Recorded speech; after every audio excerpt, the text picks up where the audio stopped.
When we think about Somalia, we think of a war-racked country. We think of a country that is in great degeneration. We think of famine, starvation. We think of constant conflict.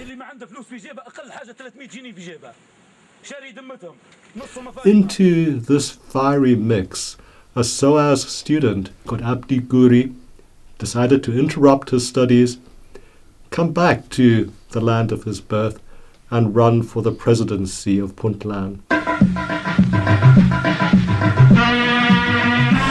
musharax Abdi Maxamuud Gurey ayaa maanta barqanimadii ka soo digay garoonka diyaaradaha ee That magaalada election was at the beginning of 2014. It wasn't by direct suffrage and vote, but by vote of the parliamentary members and in consultation with the elders of the various clans that have traditionally been the authoritative voices in that part of the world. Abdi, you're a cultivated, a cosmopolitan and a very highly educated man, someone who's very much at home in North America and also here in London.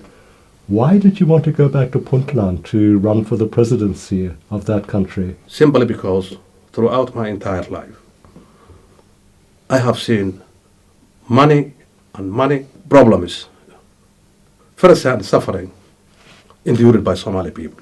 Don't ask what your country can do for you, but ask what you can do for your country. I think that reminds me how morally we need to do something about Somalia. But what can you do? It's one thing to say that you want to do something. It's a very noble and idealistic thing to say.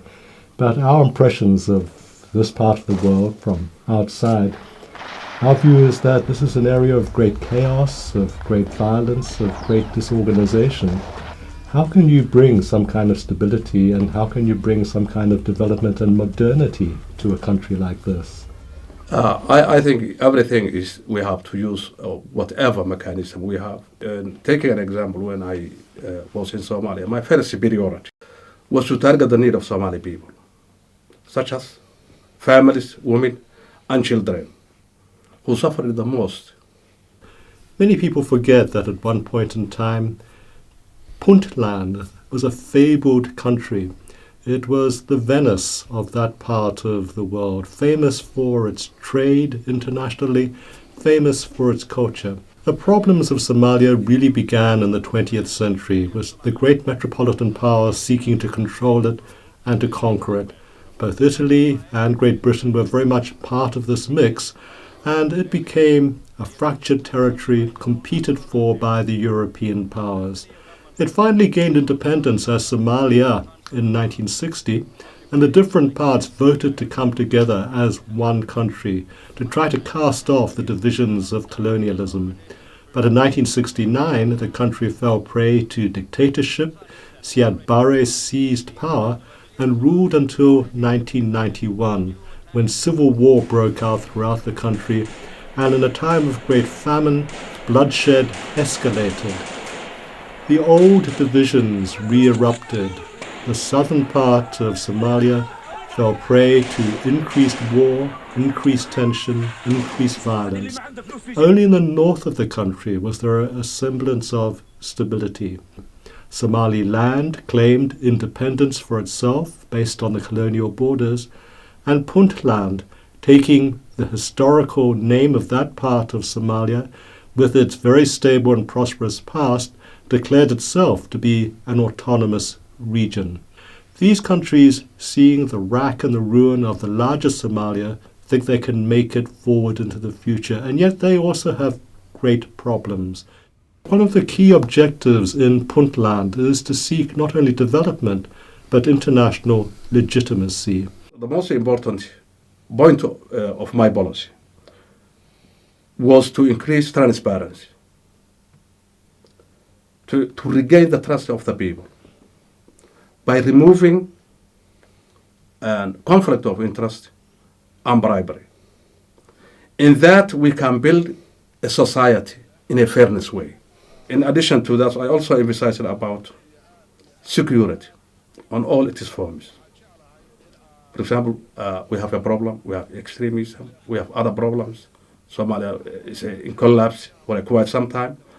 And unless you address all these issues, building new schools, creating new jobs, building new facilities, to make able the Somalians to come together. I think that's the only way forward.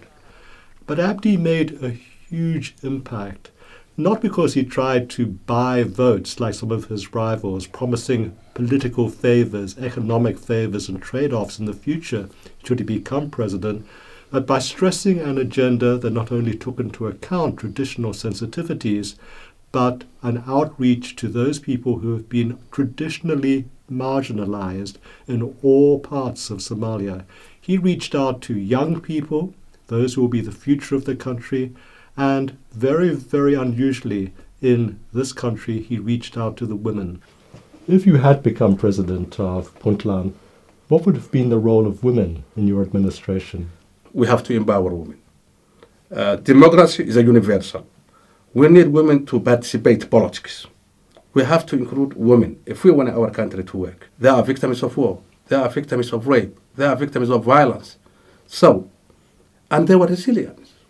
They stood fast. If I became a president, I have to empower women. I reiterate that. I have to empower women to give them chance because they are lacking chance. And that's the way that I see in politics. In his campaign rallies, you can see both women and young people are part of the audience that he has attracted as the sole candidate promising an effort to break through from the shackles of the past to a technological, modern future mixed with the best values of traditionalism, but emphasizing all sectors of society, including those who are young, including those who are female. Without them, he says, there is no future. Without them, there is no Puntland. Somalia needs everything. But the only thing that we can do now is to start step by step. We have to go up to the ladder and make sure whatever we can to help our people.